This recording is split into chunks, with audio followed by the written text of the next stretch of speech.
नमस्कार, मी डॉक्टर जगन्नाथ पाटील. आपलं मन यूट्यूब चॅनलमध्ये आपलं स्वागत आहे. 2024च्या महाराष्ट्रातल्या निवडणुकीमध्ये सगळे निकाल जाहीर आल्यानंतर काँग्रेसमध्ये एक फार मोठं आनंदाचं वातावरण पसरलेलं आहे.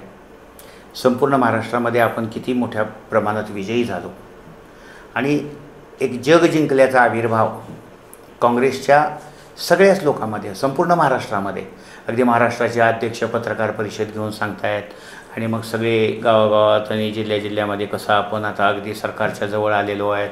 लगेच लोकांनी म्हणजे काही उतावळे लोक असतात की लगेच मग नितीश कुमारांना शरद पवार बोलणार आणि चंद्राबाबू नायडूंना बोलणार आणि लगेच आता इंडिया आघाडीनं सरकार बनवण्यासाठी तिथं दावा दाखल केला पाहिजे. लगेच उद्धवजी असं म्हणाले, उद्धवजी ठाकरे महाराष्ट्राचे माजी मुख्यमंत्री, की एनडीएनं सरकार बनवलं पाहिजे, जे पुन्हा एनडीएच्या बैठकीत गेले नाहीत. तर एकूण महाराष्ट्राच्या राजकारणामध्ये काँग्रेसचं जे यश आहे ते शरद पवार आणि उद्धव ठाकरे या दोघांच्या मुळं आहे. स्वतःचा आज महाराष्ट्रात काँग्रेसचा नेतासुद्धा नाही आहे की जो संपूर्ण महाराष्ट्रामध्ये स्वतःची छाप पाडू शकेल. जसं एकेकाळी वसंतदादा पाटील होते आणि मग काँग्रेसचे वसंतराव नाईक होते, सुधाकरराव नाईक हे बऱ्यापैकी महाराष्ट्रामध्ये फिरायचे. बॅरिस्टर अब्दुल रहमान अंतुले मुस्लिम असून महाराष्ट्रामधल्या सगळ्या जाती धर्माचे लोक अंतुलेंच्यावर प्रेम करायचे. असा आज महाराष्ट्रामध्ये सगळ्या जिल्ह्यामध्ये स्वतःची एक छाप पाडणारा असा नेता आज तरी काँग्रेसमध्ये ज्येष्ठतम वगैरे असं नाही.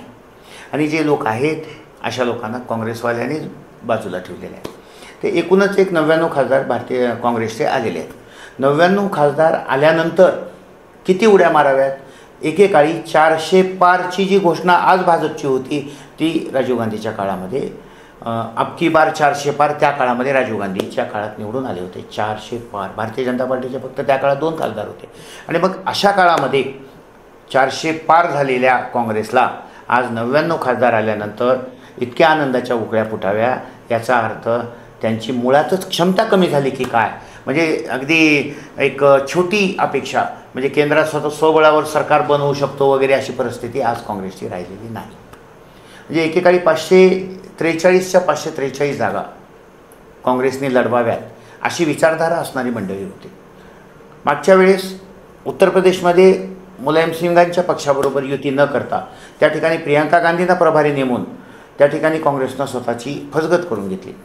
आणि यावेळेस मग मुलायम सिंगाचा मुलगा जो अखिलेश, त्याच्याबरोबर राहुल गांधी गळाभेट घेतात आणि मग तिथं यादवांचे 5 आमचे एवढे आणि मग तिथं थोडाफार वाटा घेऊन, खरं म्हणजे तिथं अखिलेश यादवनेच जास्त खासदार निवडून आणले, पण एक फार मोठं काहीतरी जग जिंकल्याचा आविर्भाव. आम आदमी पार्टीच्या बरोबर युती करायची दिल्लीमध्ये आणि पंजाबमध्ये आम आदमी पार्टीच्या विरोधात लढायचं आणि आमची मैत्रीपूर्ण लढत म्हणायचं.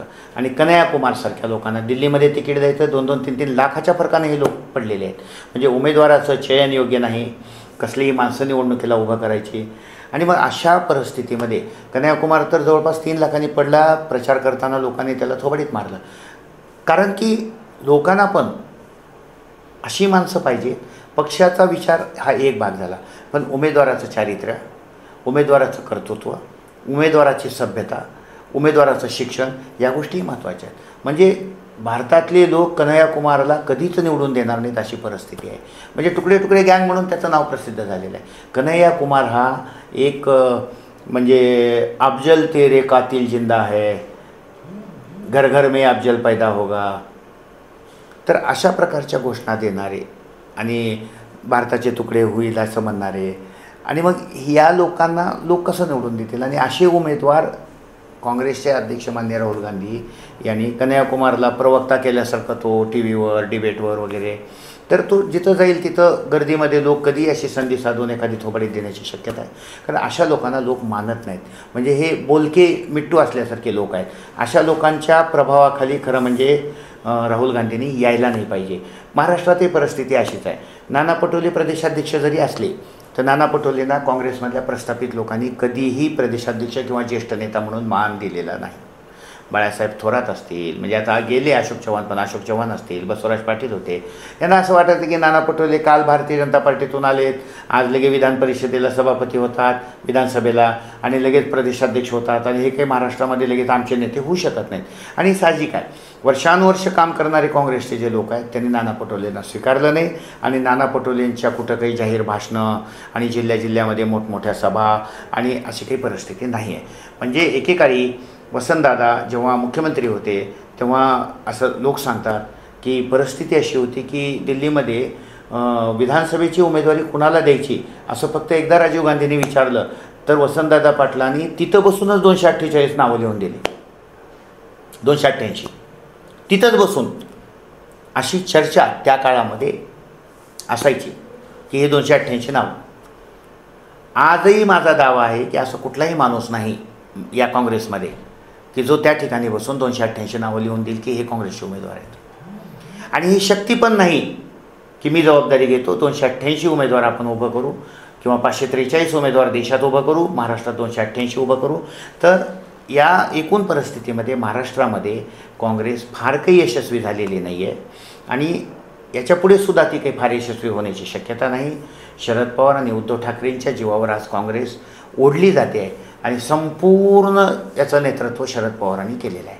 शरद पवारांनीच हे आडाखे बांधलेले आहेत. म्हणजे अगदी बघा, एक बीडच्या शेवटच्या टप्प्यामध्ये फक्त टी व्हीवर बघतायत की शेवटच्या क्षणी पंकजाताई मुंडे, प्रीतमताई मुंडे आणि कुणी वाल्मिक कराड असे एक दोघं तिघंजण त्या मतमोजणी केंद्रावर गेले तर लगेच शरद पवारांचं ट्विट आहे की पोलीस महासंचालकांनी बीडला लक्ष घालावं.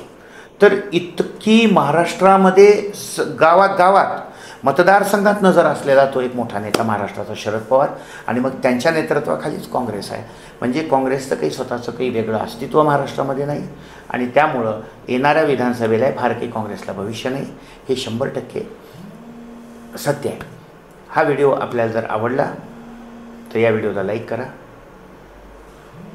यूट्यूब चॅनलला आपलं मंचा सबस्क्राईब करा, आणि असेच नवनवीन व्हिडिओ पाहण्यासाठी यूट्यूब चॅनलला भेट द्या. आपल्या कमेंट बॉक्सवर टाका. धन्यवाद.